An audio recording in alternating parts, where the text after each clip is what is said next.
Good morning, friends and fellow parishioners. I hope you are well today.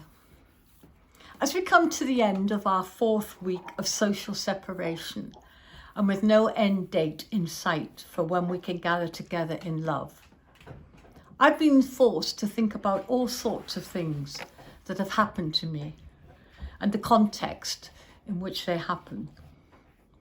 The reason why I'm sitting here in front of the garden is that this is my thinking place. This is where I come when I'm happy. I come here when I'm sad, where I cry, and I come here for all points in between.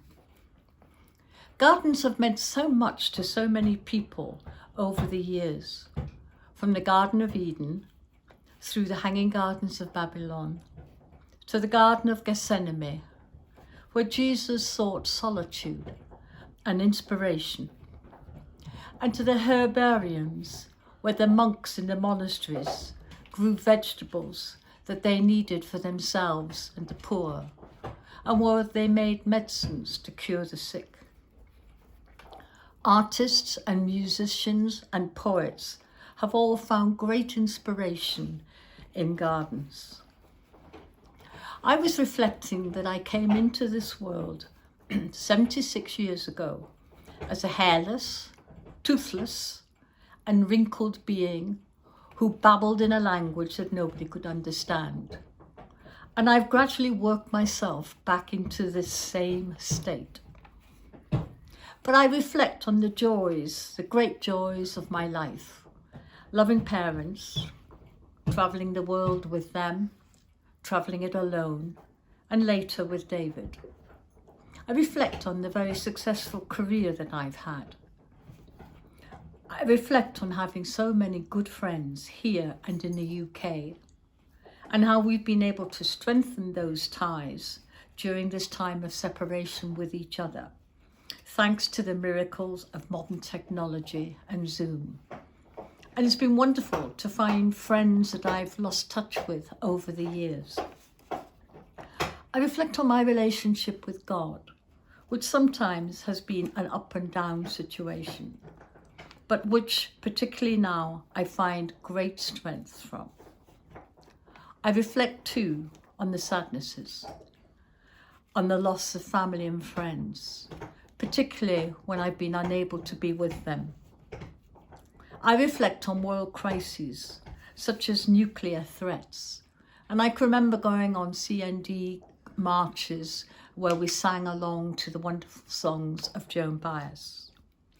I reflect on poverty and famine, natural and man-made disasters, and I feel so blessed that I've always lived in a safe place and had lots of loving family around me.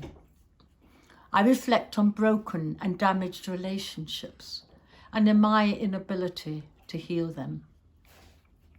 And I reflect on what is happening right now and think of those who've lost their lives and their families, especially that they haven't been able to be with them when they're sick and dying.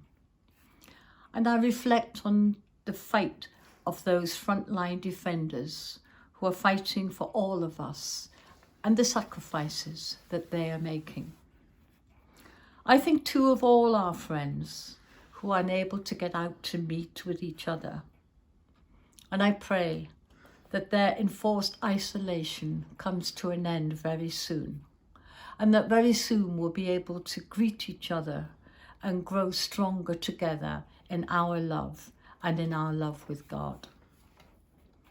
And you'll be pleased to hear that I'm going to recite a hymn and not sing it. I come to the garden alone, while the dew is still on the roses, and the voice I hear falling on my ear, the Son of God discloses. And he walks with me, and he talks with me, and he tells me that I am his own. And the joy we share as we tarry there, none other has ever known. He speaks, and the sound of his voice is so sweet. The birds hush their singing, and the melody that he gives to me within my heart is ringing. And he walks with me, and he talks with me, and he tells me that I am his own. And the joy we share as we tarry there, none other has ever known.